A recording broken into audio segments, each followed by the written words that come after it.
오늘은 비입니다. 비는 베들레헴으로 기억하세요. 오늘 다룰 내용은 베들레헴 탄생입니다. 만왕의 왕이신 하나님께서는 당신의 아들 예수 그리스도를 베들레헴에서 태어나게 하기 위해서 로마 황제 가이사 아구스도를 도구로 사용하였습니다.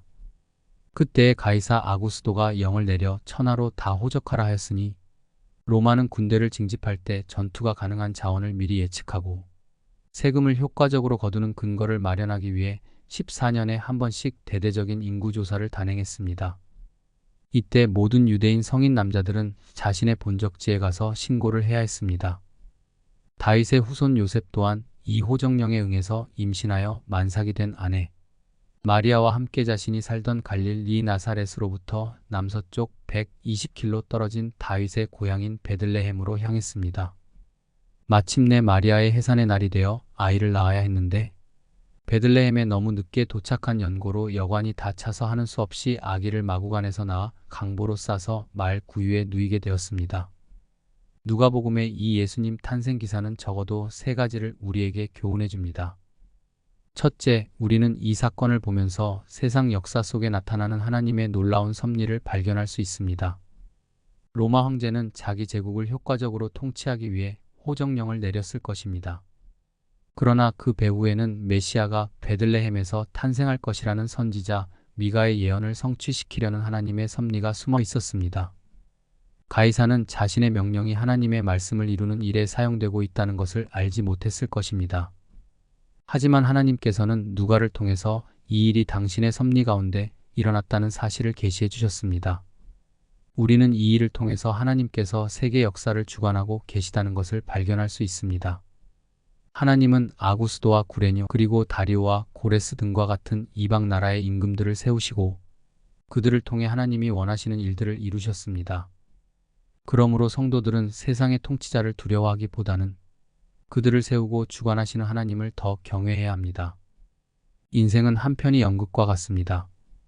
아구스도, 헤롯, 디베료, 빌라도 이들이 표면적으로는 역사를 주무르는 주인공 같아 보이지만 실제로는 자신들의 주어진 배역만을 감당하고 역사의 무대 뒤로 조용히 사라질 엑스트라에 불과합니다. 비록 예수님은 아무도 알아주는 이 없는 허름한 베들레헴 마구간에 태어나셨지만 이제 진정한 역사의 주인공으로서 무대의 끝까지 남아 하나님의 새 역사를 창조해 내실 것입니다. 둘째, 마리아의 헌신입니다. 우리는 요셉 혼자 호적하러 가면 되지. 굳이 만삭이 된 마리아가 120km나 떨어진 베들레헴까지 요셉을 따라가야만 했을까 의구심을 갖게 됩니다. 하지만 마리아는 가브리엘 천사의 수태고지를 통해서 자신이 임신할 아이가 메시아가 될 것과 구약 예언을 통해 그 메시아가 베들레헴에서 태어날 것이라는 사실을 잘 알고 있었습니다.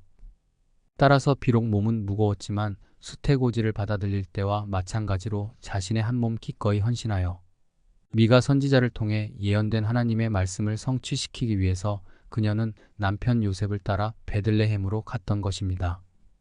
끝으로 기득권 문제입니다.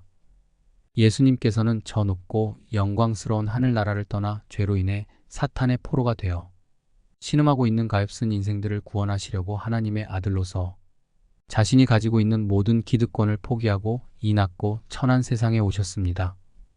그러나 먼저 와서 여관에 자리 잡고 있던 소위 하나님의 백성이라는 유대인들, 그것도 다윗 왕의 집안 족속들이 이방은 내가 먼저 와서 계약했으니까 당연히 내가 사용할 권리가 있어라고 말하며 저마다 자기 기득권을 주장하면서 자기 가문에 속한 배부른 여인이 왔는데도 방 한 칸 양보해주지 않았다는 사실입니다.